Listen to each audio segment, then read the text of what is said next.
All right, welcome to today's video. Today we're going to be talking about how to create an ADHD-friendly home environment. As you can see here on the screen, if you've not been here before, my name is Matt. I'm a therapist in private practice. I own a group practice, and this channel is for my group private practice and also my coaching community. It's known as Progress Therapy, and there's also Progress Coaching. If you're interested in any of that, you can check out the links down below in the description.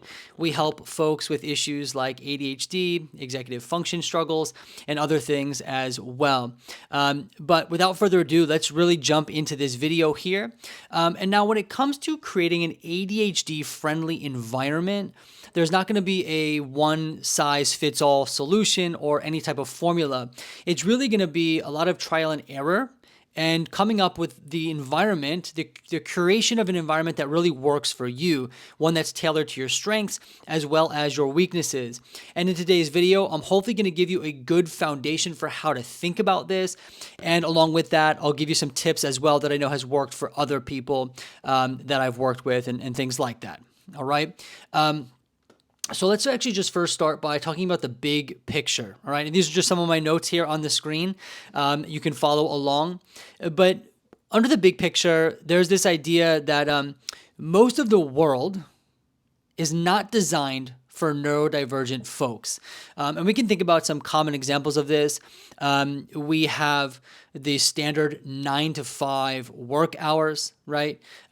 We have kind of the standard educational system, kind of K through 12. Students go to school, they sit there for 6, 7, 8 hours, they learn, they go home, they do homework, right? These kinds of things like that doesn't work for everyone, right? That just doesn't work that's just not, I don't know how else to say it. That's not conducive for everyone.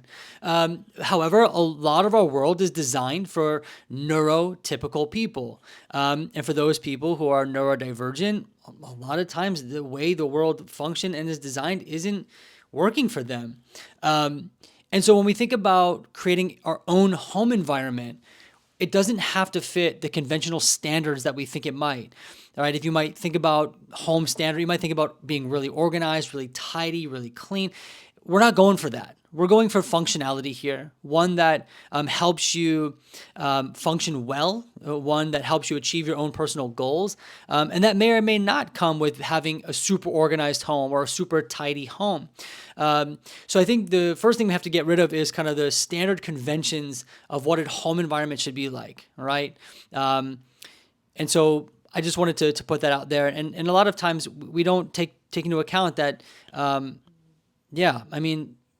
most of the things we do, most of the environments, like these big environments like school and work, were not thought about with people with neurodivergency in mind. All right. We're going to change that though, especially starting with the home environment, our personal home environments. And again, I just said this, we're curating an environment that works for us, not fitting conventional standards. All right. So we got to kind of keep that in our mind and remind ourselves of that. All right.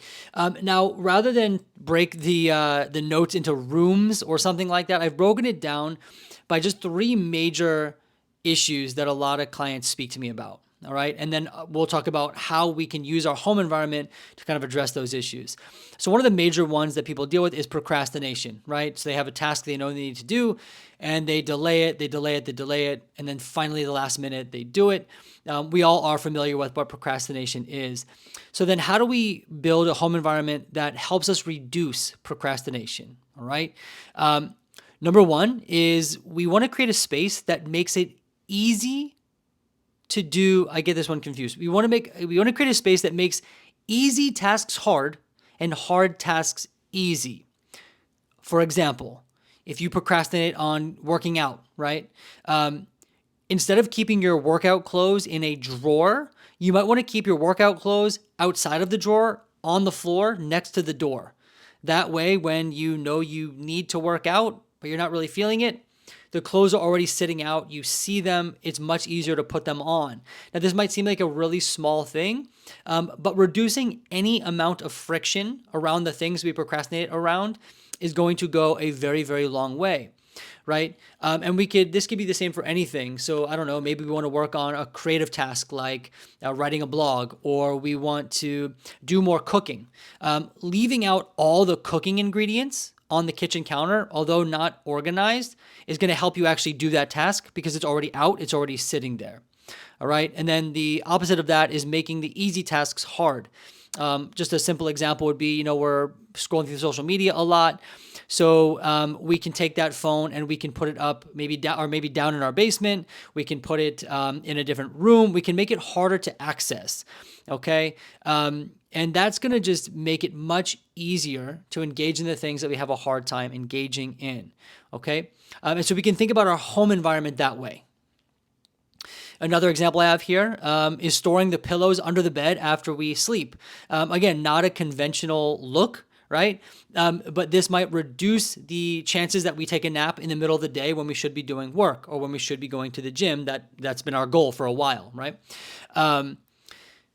So that's one way to think about it, right? Another kind of way to deal with procrastination in your home environment is to have places with specific purposes. Now, I live in New York City, so I don't have the luxury of having multiple rooms. So it can be different corners if you need to. But for some people, they do have different rooms. However it works for you, you want to designate as best you can specific spaces for specific tasks. So, for example, I'm sitting at my desk today.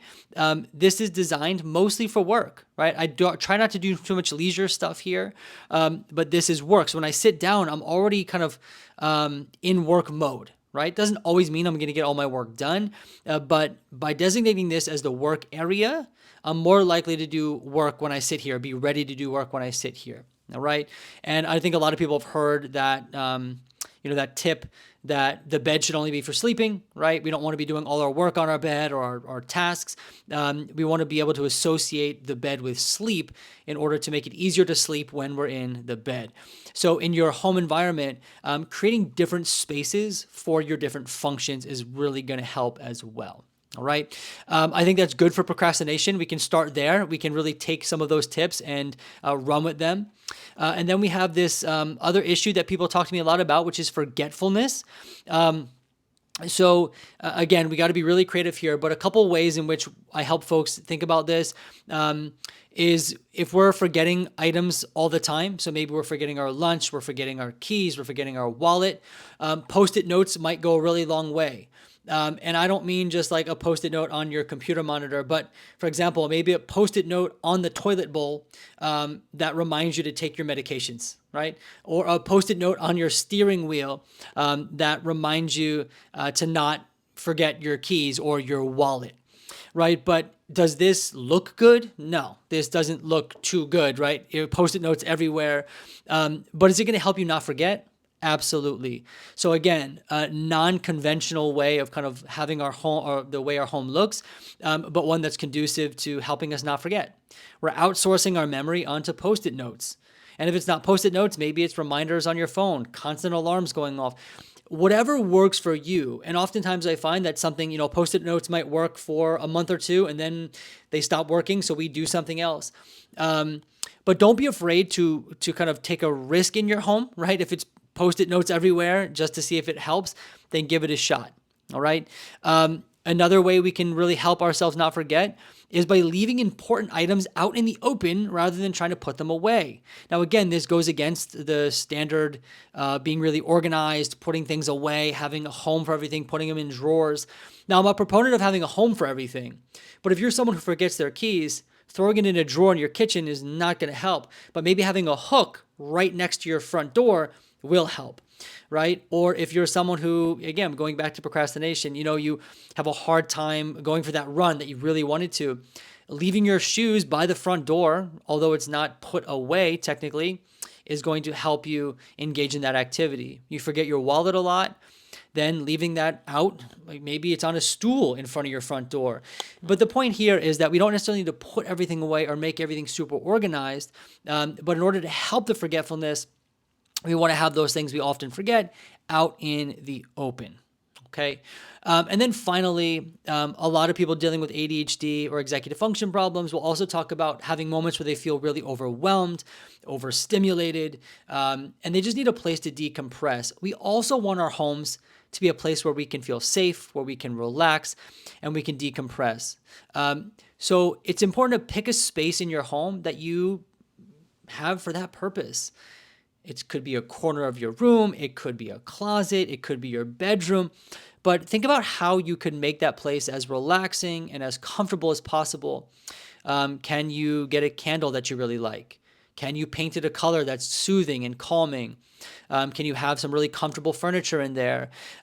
It really, to each his own here, but have an area in your home that when you're feeling overwhelmed or where you just need to relax or decompress, you have an area where you can do that, right? And it's not, you don't want that to be the same area where you do your work. You don't want it to be the same area where you're trying really hard, not to forget things. So create that area in your home as well. I hope this is a good starting point for you, and hopefully, I hope this helps you think about how to curate an effective home environment if you're dealing with ADHD or other executive function issues. I hope you found the video helpful. I hope you learned something. And until next time, I look forward to seeing you in the next video.